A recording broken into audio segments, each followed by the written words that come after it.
quand Deadpool pète un câble. Mais allez, merde, rigolez. Oh, je fais des efforts, moi. Oh là là.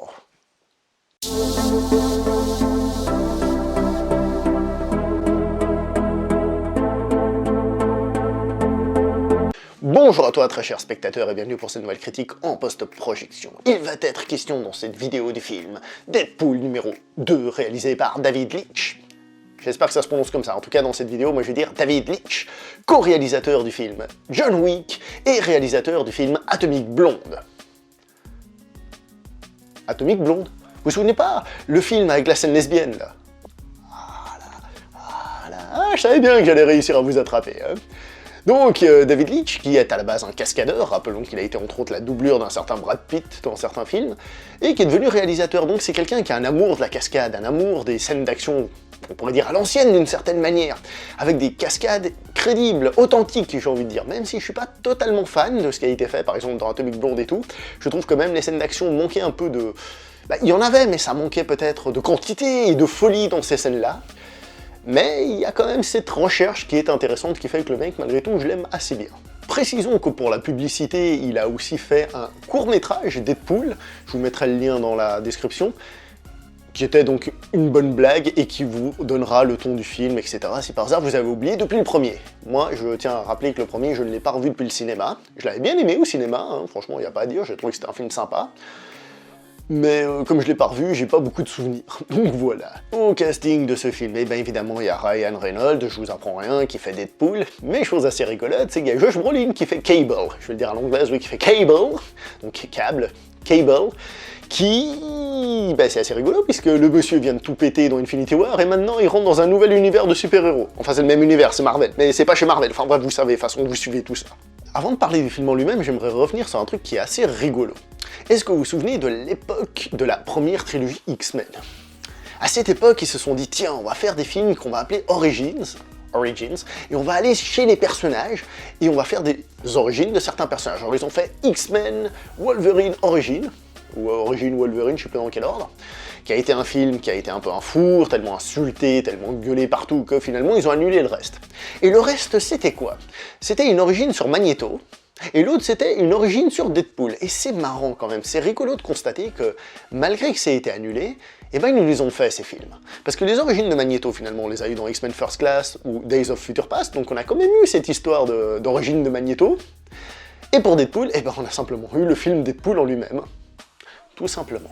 Donc finalement, malgré que ça ait été annulé, l'idée est quand même restée, ils ont réussi à la retravailler pour nous la faire bouffer quand même. Comme quoi, on mange ce qu'on nous donne dans l'assiette. Et parfois, on est bien content quand même. Et parmi ce qu'on nous avait mis dans cette assiette, il y avait justement ce premier Deadpool, très différent de celui qu'on voyait dans X-Men Wolverine Origin, et qui avait apporté, disons les choses comme elles sont, un sacré vent de fraîcheur dans le monde des super-héros, parce que avec son humour, son décalage, il avait quand même amené quelque chose de nouveau, et ça faisait franchement du bien de voir ça. Alors, le premier film, comme j'ai dit, je l'ai pas revu depuis le cinéma, c'est un film que j'avais beaucoup aimé, je l'avais pas adoré, comme certains qui le trouvaient vraiment extraordinaire, moi j'avais vraiment trouvé ça sympa. Pas extraordinaire, mais bien sympa. Bon, je crois que c'est clair. Alors, qu'est-ce que je pense de ce Deadpool 2 ? La note, évidemment, puisque je rappelle que je fais des vidéos no spoil, donc n'ayez pas peur, vous pouvez rester, etc. Parce qu'il y en a toujours qui savent pas, parce qu'ils sont pas allés lire la description de la chaîne ou qui suivent pas, donc c'est normal. Donc no spoil, vous en faites pas, je spoil pas. Qu'est-ce que je pense de ce film? J'ai envie de lui mettre un 7 de base, mais en fait, il faut dire ce qui est, cet humour, bien qu'il ait des défauts, je vais revenir dessus, cet humour, et tout ça, ça dynamise tellement le film, ça lui donne quelque chose de particulier qui fait que je peux pas le détester, ce film. Mais bon, ça c'est déjà une bonne note, mais et je vais lui donner carrément 8 sur 10, et vaya con Dios, comme ils disent en Amérique latine, j'ai aimé, et on passe un bon moment, et puis basta, puis rien à cirer du reste. Voilà. Oui, parce que voilà, même si le film en lui-même, il est évidemment moins frais, dans le sens où il apporte moins de fraîcheur que le premier film, bah oui, c'est un peu une redite, c'est le premier à fonctionner, il faut qu'on fasse une suite, il faut qu'on refasse la blague, il faut qu'on refasse quelque chose.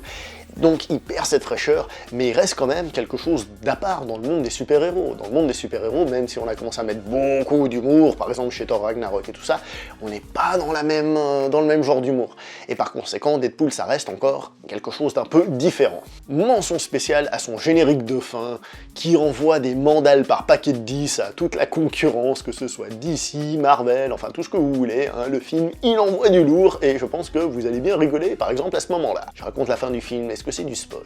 Non, pas vraiment, on est bien d'accord. Donc le film en lui-même, il est bien.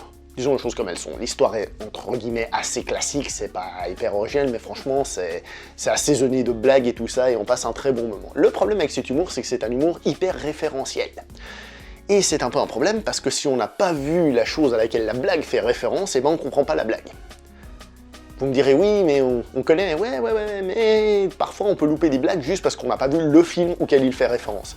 Et du coup, moi je me dis, vous savez, dans les années qui vont suivre, lorsque la prochaine génération va vouloir découvrir les films de notre génération, et qui vont tomber sur des films qui en eux-mêmes n'existent pas, c'est-à-dire, je parle là des blagues évidemment, qui en eux-mêmes n'existent pas parce qu'ils font référence à d'autres œuvres, et donc ils devront, pour voir ce film, voir celui-là qui lui aussi fait référence à celui-là, donc ils devront remonter de 2 générations, machin truc bidule, ça peut être compliqué à suivre, hein.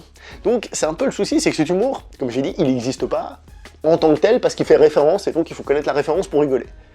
Ça peut poser parfois un problème à des moments. Il est possible que vous loupiez quelques blagues, que certains rigolent et vous soyez là, ah, il y a un truc que j'ai loupé là. C'est pas impossible. Comme le premier Deadpool, ce film contient quelques blagues qui viennent se moquer de certaines carences de ce film-là. Donc Deadpool 2 se moque de Deadpool 2.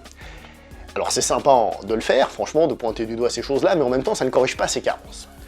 Alors je vais pas rentrer dans les détails, je vais juste vous dire un problème de taille. Au niveau de la réalisation, on a David Leitch, et comme je disais, avec David Leitch, j'espérais avoir quelque chose d'un peu innovant côté action, des grands plans séquences, côté authentique et tout ça. Alors je sais pas si c'est dû aux assurances, aux pressions des producteurs, voire peut-être à l'âge de certains acteurs, Josh Brolin, mais je trouve qu'on n'a pas cette patte, ce côté scène d'action différente, etc., et c'est franchement dommage. C'est franchement dommage parce que j'aurais bien voulu.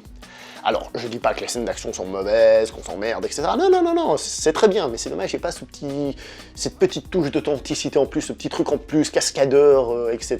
Je trouve ça dommage. Pour parler vite fait des acteurs, alors Ryan Reynolds, vous le connaissez dans le rôle, je pense que je vais pas revenir dessus, je pense que vous avez déjà vu le premier si vous voulez aller voir le 2. Il fait plus que le taf, ça marche super bien, on sent qu'il aime son rôle. Par rapport justement à la version de Deadpool dans Wolverine, on va l'appeler comme ça va être plus court, on sent que là, il investit, il adore ce qu'il fait et il prend son pied. Josh Brolin, il fait très bien le taf, mais sans vous spoiler, son personnage perd en présence avec le film. Je vais pas vous dire plus de choses que ça, c'est plus un défaut d'écriture qu'un défaut d'interprétation, mais bon, voilà, vous verrez. C'est vachement utile ce que je raconte. Hein. Sinon, un petit mot sur l'actrice Zazie Beetz, j'espère que je la prononce correctement, qui interprète Domino, qui fait un personnage intéressant et qui elle-même a une sacrée présence. Si je dis ça, c'est parce que elle sort un petit peu du lot, je trouve.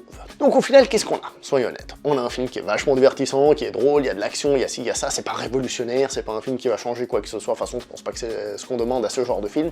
On va passer un bon moment. Pour certains, je pense que ce film sera peut-être même mieux que le premier, parce que justement, il y va, il y a de l'action, il n'y a plus besoin de faire toute l'introduction, introduire le personnage, etc., etc. Cette fois-ci, on y est.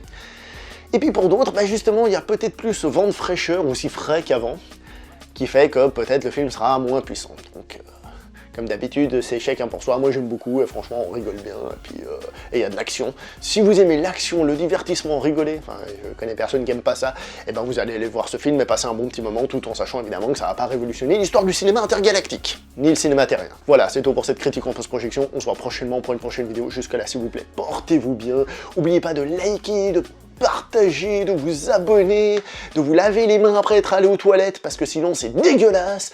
Portez-vous bien, on se voit prochainement pour une prochaine vidéo. Ciao tout le monde!